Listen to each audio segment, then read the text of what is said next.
Hello hello, aujourd'hui on se retrouve à nouveau sur Photoshop pour parler d'une nouvelle astuce pour la retouche de photos de portrait. Aujourd'hui on va s'attaquer à comment augmenter la netteté de certaines zones de l'image, de certains détails ou bien de toute l'image dans son intégralité. J'ai changé de photo pour cette vidéo parce que celle-ci je la trouve un peu plus intéressante pour ce dont on va parler aujourd'hui. Je trouve que pour vous montrer cette augmentation de la netteté et cette recherche de netteté à certaines zones, elle est quand même plus parlante. Donc voilà, c'est pour ça que j'ai changé. C'est une ancienne photo que j'avais faite sur un shooting un peu bijou justement. Donc là c'est une version non retouchée. Évidemment aujourd'hui je ne vous montrerai pas la partie retouche de peau, tout simplement parce que j'ai déjà fait des vidéos à ce sujet que je vous glisse dans le petit i. On va s'attaquer seulement à notre sujet du jour qui va être relativement rapide. Donc pour augmenter la netteté, on va donc dans un premier temps, comme à chaque fois, dupliquer notre arrière-plan. Pour ça, commande J ou CTRL J, ou bien vous pouvez faire glisser votre calque sur le petit plus en bas. Perso, je renomme assez fréquemment mes calques pour garder une zone de travail assez claire et organisée, mais c'est pas obligatoire. Ensuite, pour mettre en place cette augmentation de la netteté, on va aller chercher en haut dans Filtre, Divers, Passe haut. On clique dessus et là votre image devient grise. C'est comme un espèce de filtre gris. Dans la zone de l'aperçu, on peut aller chercher les détails que l'on veut augmenter. Par exemple, moi je me suis dit que je voulais surtout me concentrer sur les yeux. Donc je vais mettre l'œil dans l'aperçu. Et pour vous montrer un petit peu qu'est-ce que ça fait comme action, en fait, le passe haut va vous permettre de révéler un peu plus de texture et de ramener du coup forcément un peu plus de netteté dans votre image.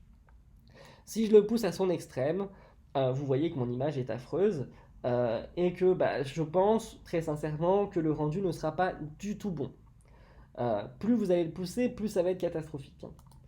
Le but ici, ça va être dans la zone d'aperçu ou bien dans votre grande image en fonction, c'est de revoir apparaître de la texture, un peu plus de texture dans votre image. Attention, quand on utilise le passe haut, ce qui va se passer, c'est que ça va également potentiellement créer du bruit. Plus vous allez le pousser, plus vous allez donc ramener également du bruit dans votre image. Ce qu'on va essayer de chercher, c'est une valeur qui nous permet de faire réapparaître les détails, mais sans être dans l'extrême. Par exemple, vous voyez là, ça me semble pas si mal, un 3, entre 3 et 3,5, ça me semble déjà pas mal pour augmenter de façon assez subtile les détails de l'image. Si par contre je vais là, vous voyez, ça va être un peu trop, je pense. Donc, je vais le mettre à 3,5. Si je veux comparer, je peux aller voir comment ça a fait sur l'autre œil, je peux aller regarder un petit peu au niveau des bijoux et je peux aller regarder un petit peu au niveau des lèvres. On voit ici que ça a révélé un petit peu plus les lèvres tout en étant assez subtil. Une fois que j'ai trouvé ma valeur qui me convient, je clique donc sur OK. Mon filtre est appliqué, mais vous voyez que l'image n'a pas changé, elle est toujours grise. Pour aller du coup changer ça, enfin pour éviter cet effet de filtre gris, on va aller dans le mode de fusion et on va passer notre mode de fusion en incrustation. Maintenant, si je laisse tel quel, du coup, je vais zoomer. Hop. Et vous voyez que là, si je vous fais un avant, après, on voit très clairement que mon image est entre guillemets un peu défloutée. Vous voyez, là j'ai bien zoomé pour que vous puissiez bien voir. Mon image est un petit peu défloutée. Et donc j'obtiens plus de détails dans les yeux, j'obtiens plus de détails de partout en fait. Et du coup, voilà, mon image a l'air encore plus frappante. C'est des choses qui sont assez subtiles mais que je trouve assez importantes, notamment dans les portraits et les portraits serrés comme celui-ci, c'est que les yeux soient bien mis en valeur, bien nets, et qu'on ait quelque chose de vraiment parfait limite. Donc maintenant, si je veux pas que cet effet, par exemple, s'applique, vous voyez ici, c'est pareil si je zoome au niveau là du nez et de la joue, si je veux pas que cet effet s'applique trop de partout ici et qu'il ne révèle trop d'imperfections, eh bien je peux tout simplement aller lui mettre un masque de fusion. Ce que je vais faire du coup, c'est que je vais mettre mon petit calque netteté dans un groupe. Donc désolé, je suis allé un peu vite évidemment. Si jamais vous souhaitez du coup mettre votre calque dans un groupe, vous avez le petit outil dossier, vous pouvez glisser votre calque dans l'outil dossier. Bref, je pense que tout le monde sait à peu près faire un groupe sur Photoshop. Une fois que vous avez fait ça, vous allez cliquer sur le groupe et mettre un masque de fusion à votre groupe. Donc, comme je vous l'ai déjà expliqué, je pense que je ferai une vidéo en détail sur les masques de fusion. Un masque de fusion, ça nous permet de révéler l'effet seulement à certains endroits. Lorsqu'il est blanc, l'effet s'applique à toute l'image, et lorsqu'il est noir, l'effet ne s'applique nulle part. Là, mon calque est blanc, donc pour le moment, ça n'a rien changé. C'est-à-dire que mon image a toujours cette augmentation de la netteté via le passe haut. Maintenant, je vais faire commande I ou CTRL I pour inverser mon masque de fusion et le passer en noir. Maintenant, du coup, si je reviens sur mon œil, eh bien, il ne se passe plus rien. Il n'y a plus d'augmentation de la netteté.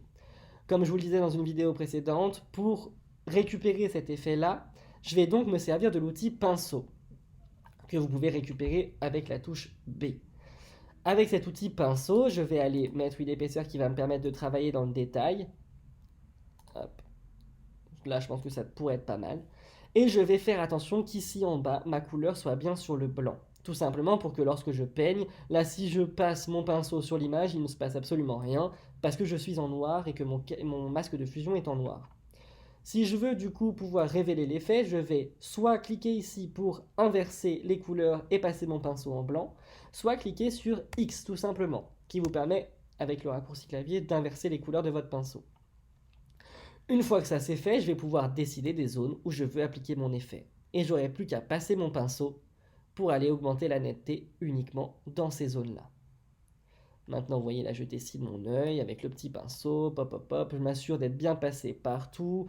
Là, c'est pareil, c'est à vous de choisir, soit vous passez en opacité et flux 100%, soit du coup, vous appliquez l'effet de façon encore plus subtile, et du coup, vous allez baisser un peu l'opacité et le flux pour vous permettre d'avoir quelque chose qui ne va pas s'appliquer en intégralité tout de suite. Donc, là, j'ai passé sur l'œil, je vois que dans mon masque de fusion, l'œil a été révélé. Maintenant, je vais faire pareil sur le deuxième œil. Hop, je vais passer partout sur mon deuxième œil pour révéler les détails que j'ai voulu obtenir via le passe haut sur mon œil. Je vais faire pareil dans toutes les zones où je veux obtenir plus de détails. Je vais le faire sur les lèvres. Pop, pop, pop. Et pourquoi pas sur les bijoux qui sont le plus mis en valeur, là, sur toute cette zone, hop hop hop, on passe un petit coup grossier. Évidemment, si vous voulez être plus précis, il vaut mieux prendre un peu le temps. Là, vu que c'est pour le tuto et pour pas que la vidéo dure 3 ans, je vous le fais très vite, mais il vaut mieux prendre un peu son temps.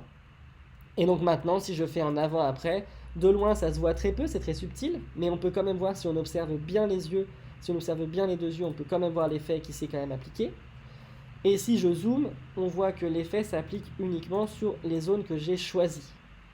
Et maintenant, si je descends du coup dans la même zone que tout à l'heure, ici, qui du coup avait été fortement augmentée, eh bien il ne se passe rien. Mais par contre, si on vient regarder ici et ici, eh bien là, ça a été augmenté.